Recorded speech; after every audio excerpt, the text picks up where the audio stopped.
in all seriousness, I've been covering the NBA now for 18 years. And you're never happy about losing. You're certainly not happy about having your pick wrong. But you have to be humble enough to concede defeat. The fact of the matter is that there was no fluke. The best team stands here today as the NBA champion. It's just that simple. When you look at the San Antonio Spurs, I've been saying all year long, they were a better team and a deeper team. But come NBA Finals, I believe that it was evenly matched enough where it would have come down to one game. And over the course of 48 minutes, if you have an evenly matched contest, I'm rolling with the best player in the world. The San Antonio Spurs said, we ain't letting it get to that point. We're going to handle this. And boy, did they do it. They did not beat the Miami Heat. They beat them down. They stomped them. And I got to give the Miami Heat a lot of credit because after the game, whether it was in front of the podium or behind the scenes, they sat up there and they said, we lost to a better team. They whipped our butts. They were just better in every facet. Their movement of the basketball, their perimeter shooting, their inside game, their depth, their coaching, whatever it was. When it is rare that you see a team win in practically every category imaginable that's relevant to the game of basketball. Fair. But they did it, whether it was points in the paint, whether it was fast break points, whether it was rebounding, whether it was perimeter shooting, whatever the case may be, whatever San Antonio needed to do, they did it. And if you were the Miami Heat, you literally got to the point where you were feeling sorry for them because you were wondering where they were going to get hit next. 1 minute it's Kawhi Leonard, another minute it's Manu Ginobili, another minute it's Tim Duncan, another minute it's Kawhi Leonard, another minute it's Patty Mills. And then to close the deal, Tony Parker took over late in the game. You just watched and you just said, damn, there's nothing they can do. There's literally nothing that they could do. And to me, that's what you saw on the face of LeBron James. That's what you saw on the face of Dwayne Wade. There's nothing that we can do. And I think that when you look at it, you got to sit there and think about it. NBA is a game of stars. Sure. We love the stars. But when you see the kind of team basketball that took place, all of those individual superstars basically have been put on notice by the San Antonio Spurs. The league doesn't need you nearly as much as you think we do if you're not going to come in here ready to play basketball the right way, because the San Antonio Spurs prove to you what you can do when you're willing to play the right way. I tip my cap to them. The best team in the NBA stands as the NBA. Well said, sir. Well said, sir. I appreciate you saying that. And just to underline just how dominant this finals was for the Spurs, remember after game 2, I sat in this very seat and I had to apologize to Ernestine because I got so upset the night before. We remember. It was because I couldn't recognize my Spurs down the stretch. Okay. They should have won game 2. They had it right there. So again, and maybe I'm being prisoner of the moment, I'm being manic here, but in the big picture, they should have won 4 straight games as opposed to in 5. Well, I disagree there. I don't agree with that. But what I will tell you is this. I don't think you're truly appreciating the Spurs from this perspective. What I saw from the Spurs over the last 3 games, Miami could have won games 1 and 2 and still lost this series. Okay. That's how dominant the Spurs were He's over the last 3 games. He's not a prisoner of the moment. He's not a prisoner That's how dominant they were over the last 3. If the Spurs had lost games 1 and 2 and still looked the way they looked in games 3 and 4, they would have won last night, and then they would have went back to Miami and won in game 6. That's how dominant they were over the last 3 games. All right, ladies and gentlemen, I forgot to remind you, a member of your championship winning team will join the show. Danny Green will be here. Danny Green at the desk. You don't want to miss that. But let's move on to our next topic. LeBron's teams are now 11-16 in NBA Finals, and that's including 3 series losses. Now, the big 3, they're now 2 2-2 in the final, Stephen A. So how did this loss affect LeBron's legacy, if at all, in your opinion? Well, you're going to sit there and say it affected his legacy to some degree from the perspective that you are 2-3 in the finals, even though I don't count that first finals loss when he was in Cleveland going up against San Antonio. I'll give you that as far as I'm concerned, That he didn't have a matter. team. Yep. Sure. You know, so to me, I look at him as 2-2. But what I will say is this. If you're the best player in the world, you can't completely escape culpability when the San Antonio Spurs go on a 50-20 run, okay? Somewhere along that road, you've got to be able to stop the bleeding to some degree. And he couldn't stop it. Sure. He couldn't stop it when they scored 12 straight after being down 22-6. He couldn't stop it when they went 33-13. He couldn't stop it when overall the run was 50-20. But at the same time, I'm not holding him to the same level of accountability as others will, because we have to recognize he was going up against a superior team. And by the way, he didn't have all his horses. Dwayne Wade is going to have to get operated on this summer. Yep. There's no question about it. He's not healthy. Chris Bosh, that's a different ball game because he's got to sit there and continue to develop his game. I don't understand why he was so pedestrian during this series. The Miami Heat are actually older. People think the San Antonio Spurs are older. The Miami Heat actually have an older team than the San Antonio Spurs. Their average age is 30. San Antonio's 29. So you have to take that into consideration. They don't have much of a bench. Outside of Ray Allen, who did you have? Udonis Haslem is older. Chris Birdman Anderson, he's limited, okay? You look at Mario Chalmers, obviously, you know, he ended up getting benched for this game because of the way he struggled in the first 4 games.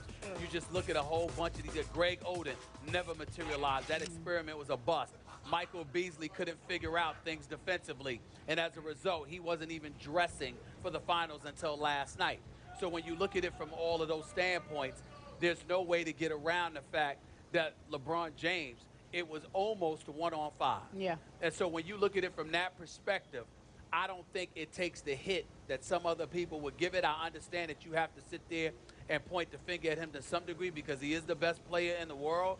But at the same time, this wasn't Dallas where you're looking at the Miami Heat, they were evenly matched or they should have won the series. If you know the game of basketball and you watch the game of basketball, the San Antonio Spurs were incredibly superior to the Miami Heat, and even the greatest player in the world can't overcome that.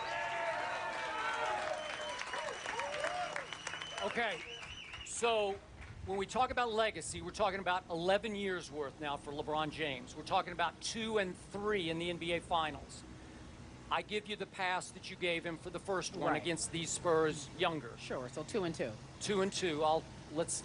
It was 2 and 3, but 2 and 2. I'll give you that. Okay. Now, there was the meltdown against Dallas, and I don't think that gets expunged off his legacy just because he broke through and finally won 1 ring. I agree. Then we had the Ray Allen shot. Don't get me started last year. It did save LeBron's legacy. It took him off the hook for a very shaky end to Game 6 last year. Okay. You and I disagree about this because obviously LeBron played a great Game 7, and I give you that, but he would not have had a Game 7 unless Ray Allen nails that corner 3, which was one of the great clutch shots I have ever witnessed. So now let's look at what just transpired in these finals. LeBron had cramps to start Game 1. Just for a superstar, you have to figure out how to avoid cramps in Game 1 of the NBA Finals because I can't remember any other great player who had cramps in the finals. I just can't remember it. You have to figure out how to maneuver around your cramps. Not fair, but go ahead. Okay, but look, I'm putting this in the big picture of a guy who wasn't there when his team really needed him. They really needed him in Game 2, and he was all-time sensational because this is a supremely gifted player. And all the way through last night, I was scared to death of LeBron James. I'll put that out there publicly. But then Game 3, when his team really, really needed him, he got off to the sensational start, you recall, in Game 3. Then he went strangely quiet and passive the last 3 quarters of that game, scored only 8 points with 7 turnovers in the last 3 quarters. And I'm thinking, where are you, LeBron? Game 4, which is pivotal. This is basically do or die at home, your house. The whole first half, strangely quiet and passive. I couldn't figure it out. I'm thinking, thank you, LeBron James. Well, first of all, Okay. there's a couple of things that you're missing, all right? Number one, you can't mention his cramps without mentioning the fact that the AC broke and it was 102 degrees. Did anybody else cramp? Time out. Nobody else cramped. Time out. Nobody else cramped. I'm going to tell y'all this right now. Understand something. If the San Antonio Spurs had stomped on a team tantamount to the Cleveland Cavaliers from years ago, you wouldn't be sitting here celebrating the way you're celebrating, because it wouldn't mean that much. It means that much because you beat the best player in the world. Respect it. The point that I'm trying to make to you is that it's not a joke. Nobody's making excuses here. But the fact of the matter is that it's not like the dude hasn't suffered from cramps before. Now, if you have normal conditions and then all of a sudden, all right, it's not there, then that can throw you for a loop. That's what happened in game one. When you look at what the rest of this team was doing, you can't sit here and stick your chest out and bloviate about the greatness of the San Antonio Spurs and to forget about that when it's time to criticize the best player in the world. What did Greg Popovich do? He took Kawhi Leonard, 22 years of age, 6'8", incredibly athletic, exceptional defensively. Not only did he put him on LeBron James, but he had him backed up by Tim Duncan and Tiago Splitter, who's no scrub on the defensive end of the floor. So if you've got two 7-footers on your front line backing you up, and at the same time you're 6'8" and an elite defender in your own right, and you're going up against LeBron James, well, then that's going to limit him, especially when he's throwing the ball to other people and nobody can make a damn shot. Right. So let's not act like this dude all of a sudden sat up there, sold out, didn't show up, or whatever the case may be. That wasn't the case. He lost to a better team. Last night, sensational start for the Miami Heat. Second quarter, where was LeBron James after he told his team, follow my lead? Right. He scored 3 points in the second quarter. That's right. And what happened? Time out. The NBA, there isn't a game alive that isn't a game of runs. That's when San Antonio made their run. So what? The point is, in the aftermath of all of that, what transpired? What transpired was Greg Popovich going to work and recognizing LeBron had little to no help. Because if you're Dwayne Wade and you don't have any lift on those knees, you can't go inside, not against Tim Duncan and Tiago Splitter. You can't pull that off. If you're Chris Bosh and basically you're a perimeter shooter, what are you going to do? Well, you're going to give me Ray Allen? Now, Ray Allen shot 1 for 8. Now, that was a struggle because we didn't anticipate that. Where else can you turn? Mario Chalmers couldn't make shots. Norris Cole couldn't make shots. Ray Allen couldn't make shots. I hear what you're saying. What do you want to do? Big picture, LeBron James, he lacks all-time great intangibles. He's got all-time great talent, but when it is time to show killer will, I don't see killer will. I didn't see killer will last night, second quarter or third quarter. And I saw some quotes from your radio show on Friday, and you basically acknowledged his intangibles are lacking on the highest level, the Larry Bird magic. I said, when you look at Jordan, he's in another stratosphere. When you look at Kobe and the kind of career he's had, to me, he's in another stratosphere in terms of that killer instinct. Of course, Magic, Bird, no question about it. But what I'm saying to you is the man's been to 5 NBA Finals. He's won 2. Yeah. He's won 2. Sure. And by the way, Game 7 does count for something. But do you realize how much? It's like you ignore Game 7 because you feel that should not have been. I didn't. I gave him a standing ovation. But I'm saying you should not, because you believe there should not have been a Game 7. I don't think there should have been. And when he broke through to win his first ring, remember those games in Miami? Dwayne Wade, big game in Game 3 back home. Then Mario Chalmers had 25 in Game 4. Then Mike Miller hit 7 threes in the closeout Game 5. I saw a game in Chicago years ago when Jordan was playing, when Stacey King and Scott Williams and people like that showed up because Jordan was struggling in that particular game. I saw when Magic blew a Game 7 because he turned over the basketball on a multitude of occasions. Against whom? It doesn't matter. Yeah. Excuse me, who's LeBron was going against last night?